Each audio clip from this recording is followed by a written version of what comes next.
Hello, bienvenue sur la chaîne Rêve en couleur pour une première vidéo sur le Zentangle facile. Alors pour ce faire, vous n'avez pas besoin de beaucoup de matériel, du papier Bristol. Je vous conseille un petit format carré, comme ça vous pouvez le retourner. Vous allez voir, c'est très important pour la suite. Ensuite, vous avez besoin d'un crayon 9B. Du 4B au 9B, c'est parfait. Un feutre 0,5. Un estompeur ou un coton-tige, ça marche aussi très bien. On va commencer par faire un cadre. Le cadre ne doit pas être parfait. Vous allez projeter là où vous voulez arriver sans regarder. Ne vous arrêtez surtout pas à un angle. Voilà, vous continuez sur la ligne. Très important. C'est plus joli. Le principe de ce Zentangle, c'est de créer des lignes parallèles au nombre de 5. Pourquoi 5? C'est un chiffre aléatoire, un chiffre impair, mais pour garder le même rythme. Et pour en créer un surtout, vous allez donc créer 5 lignes parallèles en commençant par les angles.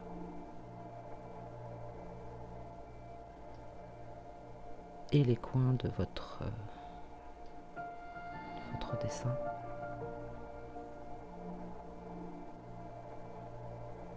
La ligne ne doit pas être parfaite. Là, c'est ma première vidéo, je suis un petit peu anxieuse, c'est un peu le but de l'art-thérapie, c'est de se détendre. Donc je me détends en même temps avec vous.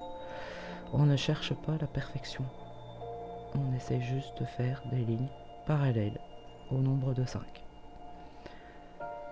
Une fois que vous avez fait ça, vous allez chercher un autre angle. C'est important pour créer ce fameux rythme.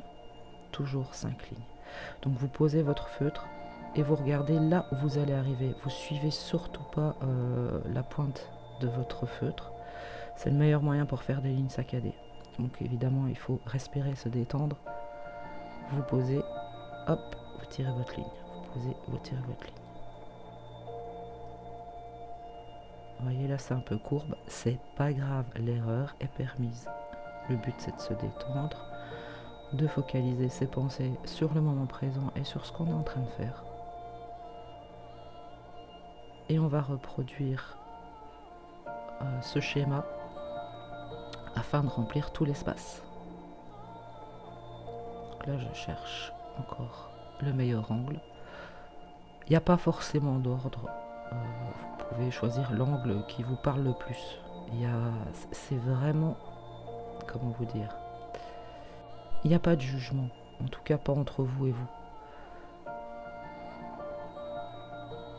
Votre ligne n'est pas parfaite, c'est pas grave, vous allez en faire 500 des lignes. Donc là, pareil, est-ce que cet angle me convient? Oui, alors 1, 2, 3, 4, 5. Moi je compte absolument tout du long. Dans ma vie en général, je compte les actions que je fais. C'est une de mes particularités.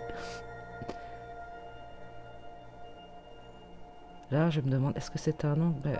Oui, en fait. S'il n'y a pas la pointe du triangle, c'est pas grave, parce que vous avez remarqué que ça forme en général un triangle plus ou moins, avec la base plus ou moins étendue. Ça dépend.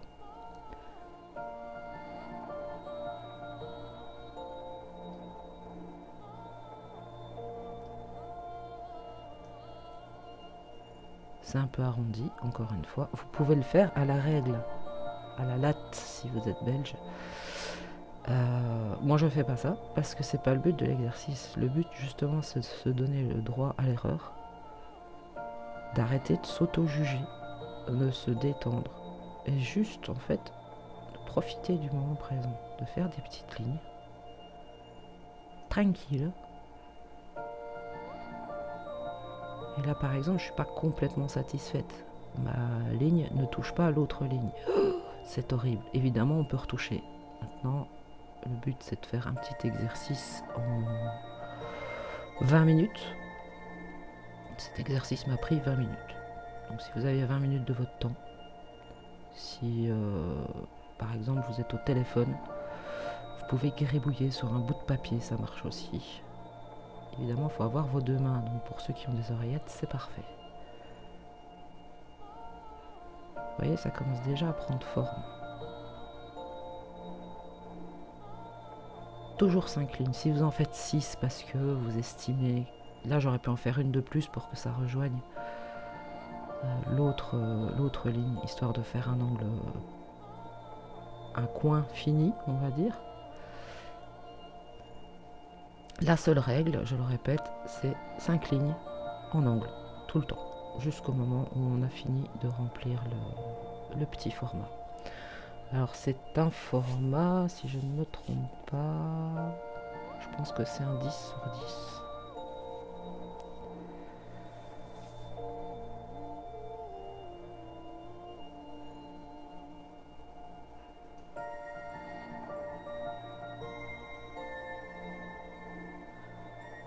Ce qui peut vous aider aussi, c'est d'essayer de visualiser le triangle que vous essayez de former si vous ne voyez pas la pointe. Bon, là on la voit. 1, 2, 3, 4, 5. Ceux-là, c'est mes préférés. Pour moi, ça c'est parfait. Là, on voit pas la pointe, mais c'est pas grave, on l'imagine. Gardez bien le parallélisme entre les lignes.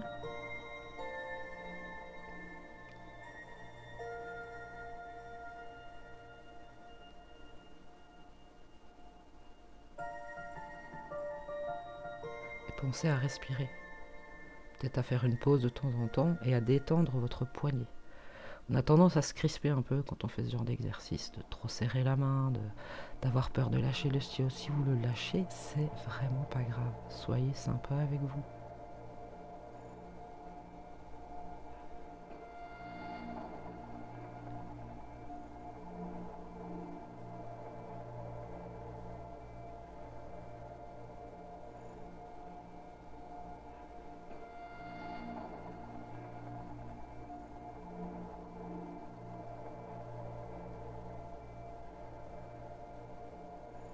Je vais accélérer un petit peu la vidéo et on se retrouve un peu plus tard.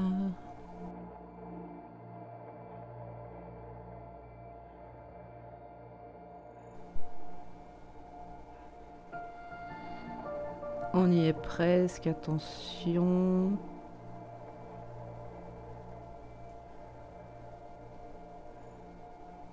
Wouhou! On a rempli tout notre format et vous voyez, ça a créé un rythme de profondeur. Maintenant, on va essayer d'ombrer pour donner un peu de volume. Donc avec votre crayon 9B, c'est un crayon, je le rappelle, assez gras, ce qui permet de faire des ombres plus prononcées. Les crayons ordinaires en général sont des HB, c'est vraiment là-bas. C'est pas le moins gras parce qu'il y a les H, crayon H, mais on reviendra là-dessus dans une autre vidéo. Donc là en fait vous allez faire un petit coup de crayon en dessous de votre ligne la plus longue, histoire que ça crée une ombre. Toujours en dessous. Plus ou moins forte, ça c'est vous qui adaptez. C'est pas obligé d'appuyer comme un barbare sur votre mine. Vous pouvez juste frotter et tester. Si c'est pas assez prononcé, vous pouvez toujours en rajouter un petit peu.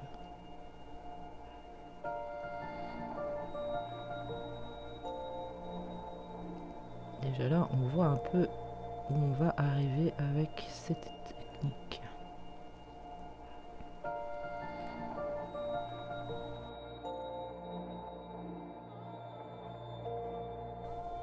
Je vais vous montrer à quoi sert le coton-tige. Donc vous allez estomper, donc vous passez sur votre ligne et vous tirez vers le bas.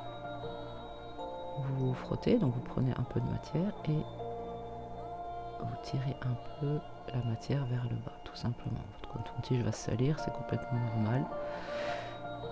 Si vous avez cet objet magique qui est un coton-tige géant, le coton-tige c'est bien, mais à un moment il loite, le coton s'use et ça griffe votre papier avec la tige du coton-tige.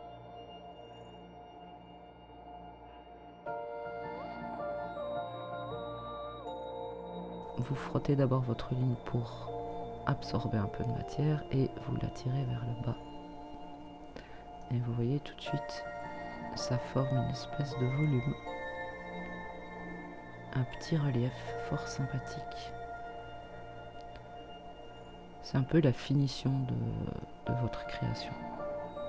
Les ombres, les lumières, ça rajoute tout de suite un petit peu de petite touche en plus.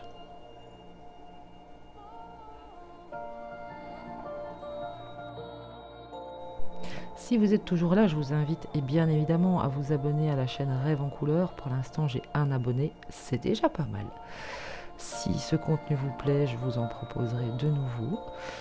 N'hésitez pas à activer la cloche pour recevoir les notifications des publications des nouvelles vidéos. Et vous pouvez également proposer un motif. Si par exemple vous êtes passionné d'art-thérapie, de Zentangle, écoutez, vous me le dites. Si vous n'arrivez pas à recréer un motif que vous avez vu, laissez-moi un petit commentaire, je me renseigne et je vous ferai une petite vidéo. Je vous invite également à partager vos créations, à faire une petite vidéo de ce que vous faites. Si vous avez suivi ce tuto, j'aimerais voir ce que ça donne de votre côté. Vous pouvez la publier avec le hashtag Libère tes émotions. Ce serait un plaisir pour moi de voir ce que vous avez créé de votre côté et ensuite on pourra en discuter ensemble. Ce serait vraiment chouette. Je vous laisse avec la fin de la vidéo un petit peu accélérée pour les presser et je vous retrouve dans une prochaine vidéo bientôt, très bientôt.